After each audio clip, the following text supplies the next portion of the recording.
gauza desberdin asko landu ditugu, ikaslentzat berria izan da dena.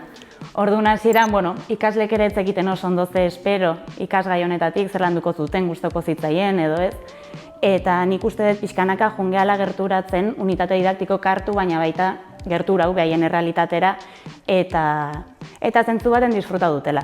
Batzuk behintzat, ez da, esan ere batzuk ikusten ditugu gertuko go, beste batzuk urrutiko go, baina azkenen informazion mundun bizi gea eta behaiek etengabe jasotzen dute informazio hori.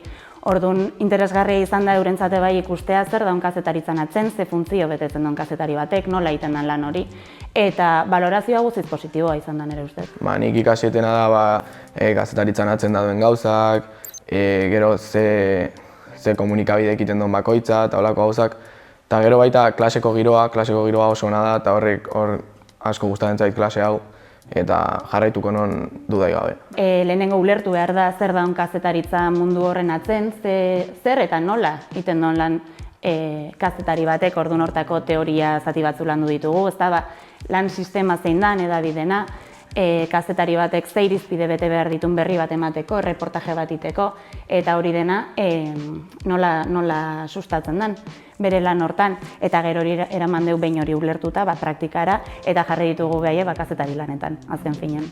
Albiste bat idatzi dugu, baita proiektukin ditugu erreportaje bat, bideo vertikal bat, eta holako gauza. Albiste idazte asko gustatzen zitzaidan, eta erreportaje baita ze taldeka egin dugu, eta orduan besteekin egiteko baita ondo. Guk egin duen euskararen erabilera ikastolan, eta joan egin genion elkarrizketa bat ikastolako irakasleai, eta horrekin egin duen erreportajea.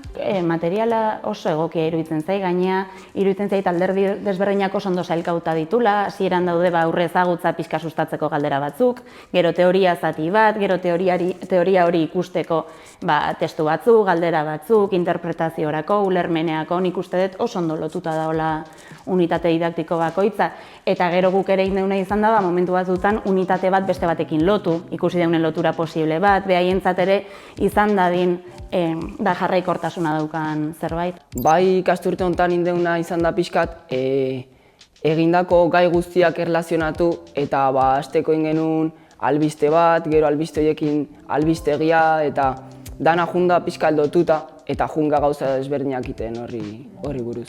Esperientzia hon bat zati azkenen gauza berrik izan die eta guretzat arraroa ere izan da. Egia da, igual gauza batzuk ez dituztela inoiz planteatu, ez da, jasotzen dute informazioa eta nahi gabe sinisten dute informazio hori. Orduan, ikasi dugu zeintzu dian berri iturri fidagarrik, ze irizpide bete behar ditun berri iturri fidagarri batek, eta hori ere gero kontrasta dute, eta debatitu dugu asko, behaiek ikusten dutena, sare sozialetan, ez da, zer betetzen ditu irizpideak, honek ez do betetzen, orduan hau ez dut sinistuko, edo behintzat kuestionauko dut, eta horrek ere balio izan digu debate asko sortzeko gelan, eta behaiek ere sortzeko eta garatzeko behaien iritzi propio hori.